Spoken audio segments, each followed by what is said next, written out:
All right, everyone, it's time. I have watched all 246 pass rush snaps from Chris Jones this season over the last week, probably more like a couple of days, but either way, we are getting into the Chris Jones of it all. What's going on? Why is it that he's not producing at the same level? Is it schematic? Is it the way the roster's built? Is it Chris Jones himself? We need to see the Chris Jones that goes out there with the energy, the effort all the time. Is it going to happen this year? We're going to find out here. But let's go ahead, dive into that tape right now. My name is Daniel Harms. I'm the senior film analyst here at RGR Football. Welcome in, everyone. Grab a seat, grab a drink. Let's have a little bit of fun diving into Chris Jones tape because it's fun. It is a lot of fun to watch Chris Jones play football. And regardless of whether you're new, whether you've been here for a while, please hit that sub button right now. Obviously, if you've been here a little while, you're probably subbed to the channel, but we would appreciate it very much if you guys hit that like button as well. Gets us out there to everyone else in Chiefs Kingdom. And what I want to focus on right now is this. Starting off the film review here with Chris Jones, and one of the only real technical things that I think he can clean up in his game is when players, specifically strong offensive linemen with a little bit of length, get in his chest. He plays high, right? He's a quick, fast defensive tackle that likes to get into gaps and over there towards the quarterback. Watch what he's going to do. He's going to open his chest a little bit, right? He's going to be a little bit open to that guard. He's going to be attacked with those hands to the chest. You see right here, hand up from Chris Jones. He's trying to play out, right? He's trying to like slide into that B gap where he's moving from left to right. But this guard does a nice job of sticking hands right into the chest, and he works with Chris Jones. And that's where you really see, I think, it come out when he's able to get hands in his chest, the guard that being on Chris Jones, and attack and press, right? Extend. He's not always been the most powerful player. Obviously, Chris Jones is very powerful. Not what I'm trying to say. He doesn't win predominantly based on power. So when you see him faced with that same power and guys that are able to extend, I think that this is where it comes into trouble. And that's where we're going to see once again right here from Chris Jones. It's the same thing, only this time it's a little bit different where he does get into the chest of that guard, right? Or the center, excuse me. I think it's the guard. I was right the first time. You see him try to work through that. What Chris Jones does best is getting in towards the center of the gravity, right? Getting into the chest so he can move guys around with that power, right? He comes in with speed. He's able to push guys around and then gets quickly through that gap into the next spot. So right here, you see this guard get his hands on the chest of Chris, and that's where you see him not really able to disengage, and that's where the extension comes in, the power. He's straining right there. This is what we've talked about on RGR, some of the live streams right here. This strain from the guard, right? He's kind of taking Chris Jones and just kind of straining, holding that block, right? Making sure that he's executing properly, and Chris is unable to really get anywhere from that point. So I want to see more effort with the hands, right? We need cross chops. We need some real rips through in some of these situations, not just extend, push, and pull. When someone gets your chest on you or your hands on your chest, what do you need to do? You need to rip, you need to rip, you need to slap, you need to do all kinds of things with your hands to create problems for that player to keep maintaining that connectivity. So I think that's one of the more technical aspects of Chris Jones' tape that does come into being more of a problem with his ability. But overall, we know I think this is probably the one game that showcased it the best, the effort. Now, I've been on record saying I do not care about the Chris Jones contract and what he's producing this year. When we look at Chris Jones collectively from a player perspective, he has not been the guy that gives the most amount of effort all the time. We've seen it every single game, but the difference being is that he was able to make up for that in more pressures, more quick pressures, and then whether it was sacks, quarterback hits, being able to kind of impact the throw here or there, he was able to create those problems. So here again, you're going to see attention. This is where defensively you're going to get problems. So Chris is going to do a nice job of working the hands right here, as he usually does. Good base when he's trying to get up through, right knee bend here. This hand's going to come up, swipe through, and then he's going to try to get into the B gap right here. but attention from the center because that's what they care about. They do not care about what Jerry Tillery is doing. Right here, the attention comes through. Chris actually misses his swipe too. Like he doesn't actually get into the B, into the A gap right here. It should have been executed a little bit better from Chris, where you see him come through and then reach and get through. Right here, what I want to see is when he's going to lift that hand up, come through with the rip. All right, come through, rip right there like that. So that's what you really see. You see him lift those hands. It's something he does well again from time to time. You see him lift both hands up, and that gets the guard or the offensive player off their balance, where he's able to get through then. But this time the guard does not get blown off of his balance, and then the help comes and we don't see the effort to really locate the quarterback. And that's, I think, where some of this comes back to bite Chris, because one, okay, fine, I'm looking this way, whatever, no big deal, right? Eyes in the backfield now as Lawrence is moving up. Well, I know that it's hard to disengage, but we got to at least try to get back over here, right? We got to try. And he just kind of stops. It's not the best look. And we all know about the play, right? We know about the play at the end of that game, and it's hard. He already has said he can't, it's a learning moment, right? That's at this point in his career, that's not something that you need to be talking about, in my opinion. You can't have learning moments like this at this point in your career. You have to be able to do that every single game. And that game specifically there at the end, yes, I will grant him a little bit of exhaustion. It's difficult in that situation to come out with the effort all the time. But unfortunately for you, you're a professional football player. And that's what your job essentially is. And that's why you get paid the big bucks. So we're going to talk again more about the effort.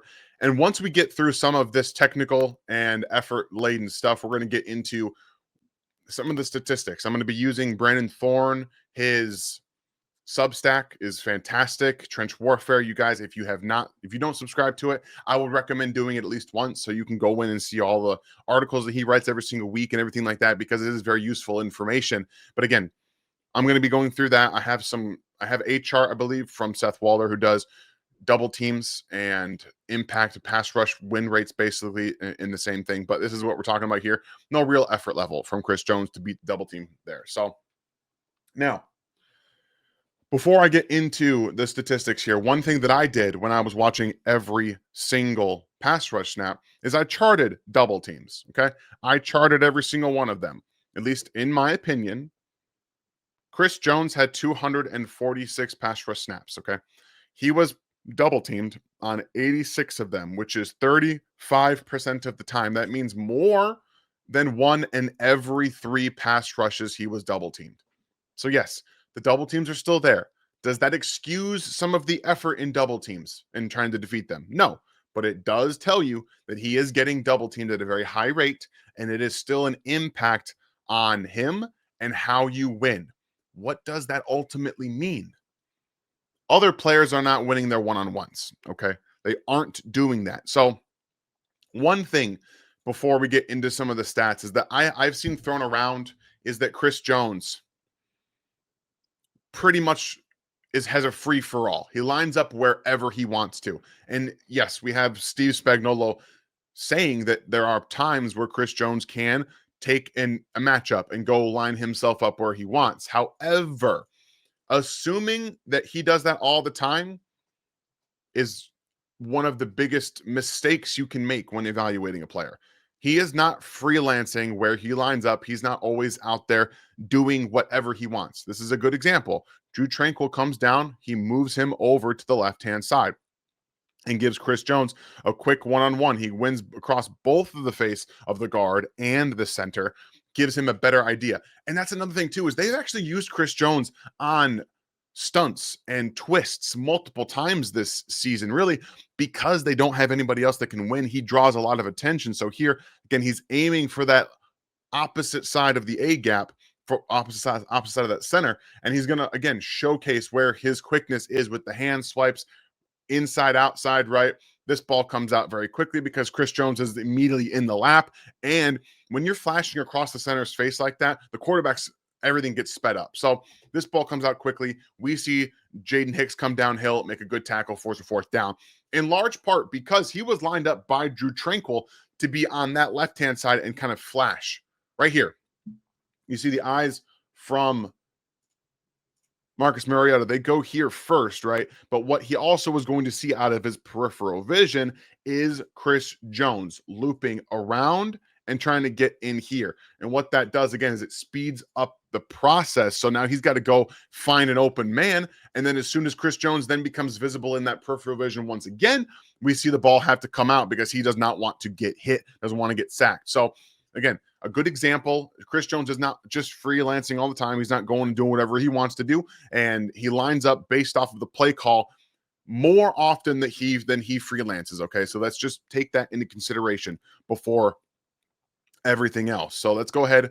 I'm going to bring up some numbers here and some things here. So this right here, this is a double team rate at defensive tackle, which is on the x-axis down here at the bottom.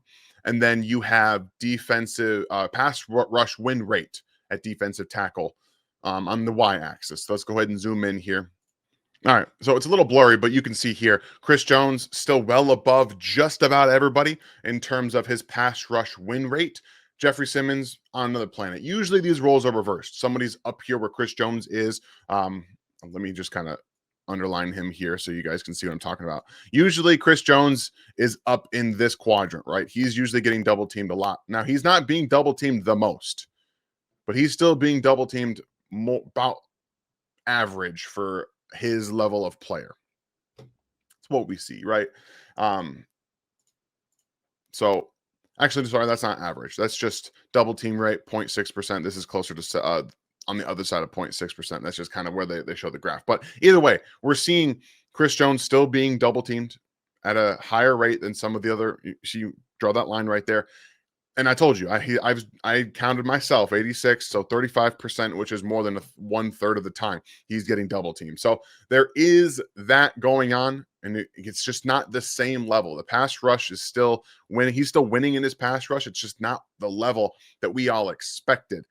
Now, this is where I am going to show you guys some of the stats that I have was given permission by Brandon Thorne. If you guys don't follow him on Twitter, please check it out. Now, what he does is he does his own stuff as well.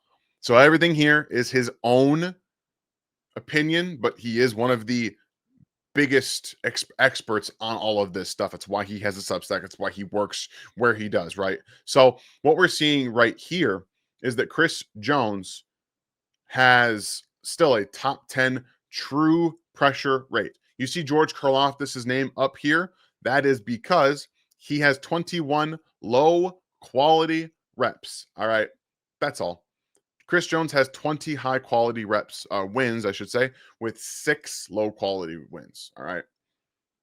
He's got 247 pass rush reps. 246 is what I watched either way. But let's get into high quality, right? There's only 3 other players in the NFL, Will Anderson Jr., Micah Parsons, and Aiden Hutchinson, who have more high quality wins than Chris Jones.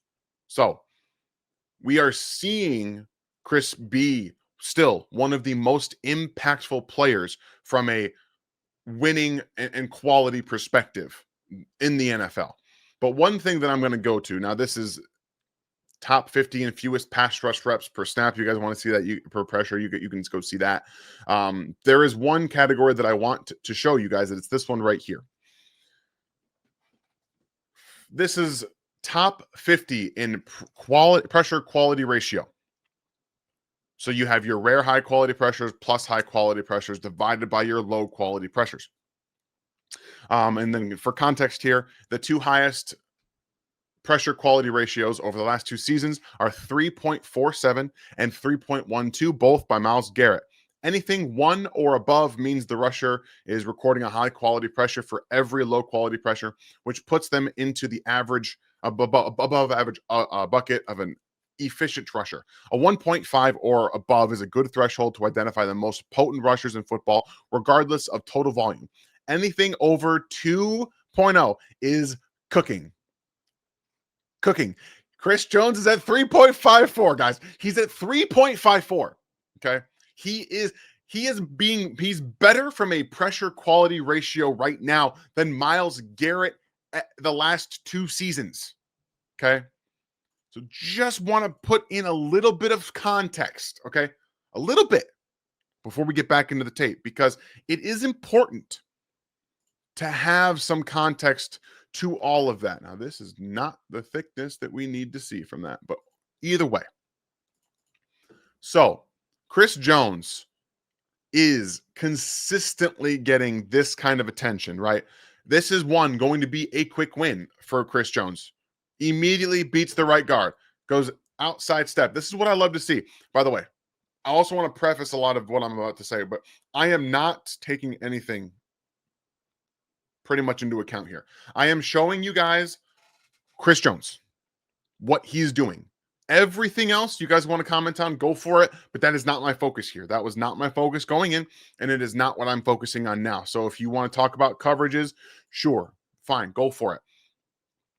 I'm looking right here purely from a pass rush perspective, what Chris Jones was pretty much being asked to do, what he's executing, and why he's not necessarily getting the same type of numbers as he has in the past. And again, this is a great rep from Chris Jones. He's going to attack outside first, right? He's going to take this guard, force him to widen that A gap just enough so he can quickly win inside. It's exactly what he does. He's got two-hand swipe. Boom, he's back into the A gap. But we have attention from the center. It's not easy to go from right to left, running right into a blocker and then redirect yourself. So this should be a quick win. It is a quick win. And then, you've got Charles Menahue falling down on his face and other things happening too. But this is something that I saw quite a lot. It's the defensive gravity that he himself has. The offensive lines shifting to Chris Jones. You have guys with attention on him at all times. I saw multiple games and multiple reps where 3 offensive linemen have pressure or have eyes on Chris Jones. I'm not excusing his effort level. I'm not excusing some of the ways that he thinks he just deserves to win. Okay. I'm not doing that. I am showing you why Chris Jones, one, has the contract that he has, and also why seemingly this year the numbers aren't where they probably could be, even though he has an immense amount of quick wins and pressures that he should have on his record. This one, I don't know if it counts as a pressure, but it damn well should. A quick win right there. He takes the running back into the backfield and he throws him at the feet of Jared Goff. Like, this is just fun to watch. And obviously you've got pressure everywhere else too. The Lions are in a heavy personnel. They're running a play action pass here with essentially max protection, 2 guys on the route, and there's multiple players in Jared Goff's face, and he just kind of dirts this. But this is the kind of stuff that you want to see from Chris Jones. And I think the biggest problem is this is again my opinion, is the construction of the defensive line. In previous years, Chris Jones, I talked about this a little bit earlier for you guys too, is that Chris Jones was able to mask some of his own deficiencies as a top tier player with the effort and some of the ways that he can be locked down in with power into the chest with his numbers. And honestly, before they had, I guess, Charles Menahue coming off of injury, not another time, or he still had some juice. They just don't have anybody right now that can help him from a defensive tackle perspective. There's nobody, and I know that that's a easy scapegoat, but they have done nothing to help Chris Jones out on the defensive line, defensive end, defensive tackle since he was drafted.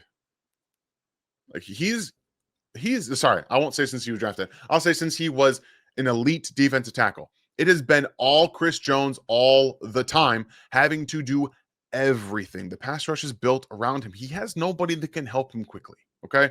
And again, I'm not excusing what his play.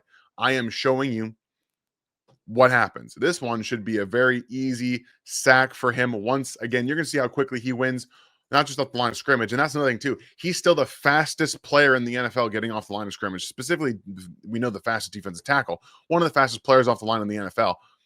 This should have been a sack. I still think that he's got to stop a little bit here. It's Jared Goff.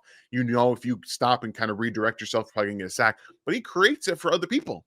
And Charles Menahue had a stretch where 3 or 4 games in a row, he was cleaning up at Chris Jones' pressure that should have been a sack, okay? So we know specifically what the Chiefs want to do, right? They want to rush multiple players. They want to move things in the back end here. And you're going to have a rush fake look here. And then you got Trent McDuffie, who could also be blitzing off the left-hand side here. But what we do see, everyone kind of comes down the line of scrimmage. Nick Bolton looks like he's going to blitz. He drops out, takes the running back. Leo Chanel does end up blitzing, but either way, Chris Jones wins quickly over rookie right tackle Tate Ratledge, and then he's right in, right there. Gosh, this is so quick, man. He's right in Jared Goff's face. And again, this should be a sack. He falls off this one. He shouldn't fall off that one. But you've got Charles Menahue there to clean up the pressure. So for everything that I think that Chris Jones hasn't necessarily been doing a ton of this year in terms of getting sacks, and honestly, the pressure numbers aren't fantastic, and I don't necessarily agree with them. I think that there are some pressures that came on his tape that did not happen. I think that were not annotated properly, but he also plays on the edge. This is another area I think that fans are frustrated with as well. I'm going to break this down a little bit further because there's more to it than just what Chris Jones does, but every game he is lining up at defensive end a couple of times. Why is that? Well, he does give you the best option at defensive end as well. He's the guy that wins the quickest, and this is another example of that. This time against Spencer Brown. Do you think that George Karlaftis, Ashton Gelati, Mike Dana, Charles Menahue can beat Spencer Brown? No, they can't. They can't do it quickly. Okay, and even if they did it right, if they do beat him, it's going to be very late in the down. They want to get pressure on Josh Allen. Now, Chris Jones wins immediately. He stacks him vertically, right? He's already aiming for Josh Allen. That's why this play doesn't end up working. This should go to Khalil Shakir. He just gets forgotten about in the defense, right? It's his third down, and the reason it gets forgotten about is because, it's third and long. Okay, fine, rally and tackle. However, I have also seen Khalil Shakir just get out underneath here and just make this a first down because he's good enough to do that. So the fact that he just gets left right here in coverage bothers me a lot. That's a whole other prospect, a whole other thing. But Chris Jones creates a sack here for Leo Chanel because he's able to stack Spencer Brown vertically up the field. And right there, you see how he does that Euro cross? This is something that we don't see any other Chiefs pass rusher even attempt because they can't do it. And they don't have anybody else on the roster that can do it. So that's why he's playing more defensive end the last few years. I mean, really, it's been since Steve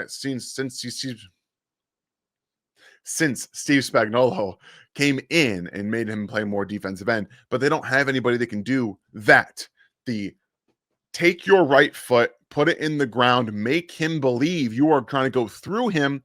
And you see, this is another really good point about pass rush, right? Intention, skills to be able to make someone believe you're going to do something. So that right hand from Spencer Brown jabs at where his center is, right? Where the chest is. And that's where the Euro comes in. So we have Chris Jones right here doing a really nice job again, taking that left foot, going out in this direction here to give him some momentum, but also swipe away. So one, his chest comes away from that hand that's coming at him to jab at him. Also, because it's his right hand of Spencer Brown, he has no way to recover. If this is his left hand, right, going out using your left hand, jab, keeping that outside hand free, you're going to be able to recover with that right hand. But since it's not, it gives Chris Jones the opportunity here to swipe the hands away, win cleanly, and then he's trying to relocate on that shoulder. It doesn't matter. Josh Allen sees that Chris Jones is winning around the edge, so he steps up in the pocket, and then Chris says, fine, I will also stop and retrace my steps to you. Leo Chanel does a nice job of retracing and getting after and then making the sack. All comes about because Chris Jones wins quickly. There isn't anybody else that gives you this amount of ability, not an iota of this pass rush ability, okay? Is it frustrating for him to not have a ton of sacks, for him to not be the level of dominant that we all come to expect from Chris Jones? Absolutely. And you're right to feel that way. You are allowed to feel frustrated with that. The contract speaks for itself. But the simple fact of the matter is that Chris Jones is still winning at a very high level, not just for the Chiefs, but in the entirety of the NFL. You guys saw the stats from Brandon Thorne that showcase he is the highest producing quality winner in the NFL, bar none. And he's better than Myles Garrett has been over the past couple of seasons. So here again, against a really good left guard, Landon Dickerson, in week 2, against the Eagles, you see how quickly he's able to generate power, speed, power, get off, and able to manipulate offensive linemen. I want to show you guys something like this so we can break down how he wins and why it's a special way. So you can see, yes, he's lined up here almost as a 4-eye technique, being right on the inside shoulder of the tackle. So he's basically at a 4-eye technique, and he's going to be attacking in that B gap, something that Landon Dickerson knows. Okay, so he's going to have to get out to his pass set a little bit different, right? See how quickly he's trying to get out there. And Chris Jones is going to get off the ball. He still does that at the best rate in the NFL, by the way. He's the quickest guy off the ball. Boom, he's going to try to get into that B gap. But what he's doing is he's moving Landon Dickerson to his left because he's going to get skinny. He's going to create momentum forward and then use his footwork and his speed and quickness to be able to win across the face right there. So you see, you can kind of see where the body lean is for Landon Dickerson. Okay, right now, because Chris Jones was attacking the B gap, you can see his head is going in that direction. His shoulders are going that way. Even his feet are moving in that direction. What's Chris Jones doing? He's getting skinny and he's attacking inside first. So he attacks to the B gap. Sorry, he attacks the B gap first. Next, he's going to arrange his feet and get skinny to get inside. It's exactly what he does here. It's a quick win right inside of that A gap, and he makes Landon Dickerson stand still. So you can see how he's able to generate momentum, speed inside to that B gap, outside of the B gap, and then he's going to get skinny and work his feet back inside with just a little bit of hand usage right there and just swim over the top. So technique is very important for everybody. Specifically, Chris Jones does a lot of his damage in technical situations. Right here, this is actually just a really good play overall from the Chiefs defense. I wanted to include it so I can show you guys. But again, with that intentional swim move right over, this ball was coming out quickly no matter what. If you guys see what we have going on from the Bills right here, is they're going to run a little bit of a fake screen. Intention from Josh Allen's going to be out here to clear Shakur, while the running back comes on this kind of like a Texas route. It's more intention to the outside, and he comes back up. It's running like a fake screen to the right. And you're going to see the Chiefs defense, specifically Brian Cook, is going to trigger down. You're going to get trigger here from Trent McDuffie. You got trigger. Everyone kind of sees that Ashton Gelati sees this could be going over here. And again, Mike Dana does a really nice job of staying outside here with the running back. But right here, Chris Jones is again making this guard have to turn around because he's trying to block him. Like, he's clearly, this is not just a screen where, yeah, you fake, you go into the backfield. He's clearly trying to block him. And again, Chris attacks outside, puts that right foot in the dirt again with momentum here. And then he's going to take a little bit of a detour. That left foot's coming in right here. And then he's going to swim around. So it's just a really fun position where you're using multiple movements and ways to create force, momentum, all those different things, and attack those specific traits in offensive linemen. And the reason that he is playing more on the outside, as we touched on earlier, is because he's the only guy that can give you these level of wins. I mean, against tight ends, George Karlaftis can do it too. But if you're going to get an offensive set where where Chris Jones can line up outside against Hunter Long, and they shift basically almost the entirety of the offensive line away from Chris Jones, you're going to take advantage of it when you can. I mean, Little's going to come across here when Chris Jones wins into that C gap. But like, when you're able to generate different things for other players, you'd love to see him not fall down right there. But Chris Jones is one of the only reasons that other defensive ends and other players have sacks on this football team, because he's generating pressure at a different rate and quality level than everybody else on the roster. So yeah, I know, I get he doesn't have 8 sacks right now. He only has 2, and he doesn't have the same level of pressures that he's had, I believe, over the course of his first couple of seasons, really, when he's become elite and entering that big contract that he got. However, there are far more factors that go into what Chris Jones is. It's not just sacks, and it's also not just pressures. Pressures matter a lot more than total sacks do, but the quality of his pressures are better than everybody else on the NFL when it comes to how often he's generating those high quality pressures and then not generating them, right? The low quality pressure, stuff like that. So very, very high level of those type of reps. He's still being double teamed at a pretty decent rate. He's still winning a good amount of them. The problem is that he doesn't have the effort. You want to see some of that technical stuff cleaned up when you're not getting the sacks, right? He's able to cover it up before. He's not doing a great job of that right now. Do I expect it to get better? Yeah, I expect his numbers to go up in the second half of the season once the games start to get more meaningful. And if that does happen, then we have a whole different conversation to talk about, and not just Chris Jones, but the entirety, mentality, and integrity of the football team, not caring about the first couple first couple months of football. But hopefully you guys got an insight onto the player that Chris Jones is, not just the effort loss that you see throughout a game, but also not just the numbers, but a person that puts on really good tape multiple times a game, not just a month, not just a couple of games here, every single week, every single game. Chris Jones is doing that to an offensive guard somewhere. There are a couple of games earlier this year where he absolutely dominated those offensive lines. He does dominate bad offensive lines. I will say the Washington Commanders gave him a ton of attention, double teams, multiple guys coming, chips off the right-hand side. Anytime he was lined up on the edge, he was getting a chip. He's getting chips from B gaps, from A gaps. So there's a lot of attention focused on Chris Jones. So let's not forget that when we try to evaluate him as a player. You can have the concerns. I do too. But overall, he is the focal point of this defensive line, and they have not helped him out. So if you guys are new to the channel here at RGR Football, please hit that sub button right now. Become a member here, and we would really appreciate the likes for the videos as well. It helps get those numbers up. We want to get more people involved in RGR football as well as learning the game of football, which is the main idea here for you guys. So please have a great rest of your day, and I'll see you next time. Thanks for watching this video from the team at RGR Football.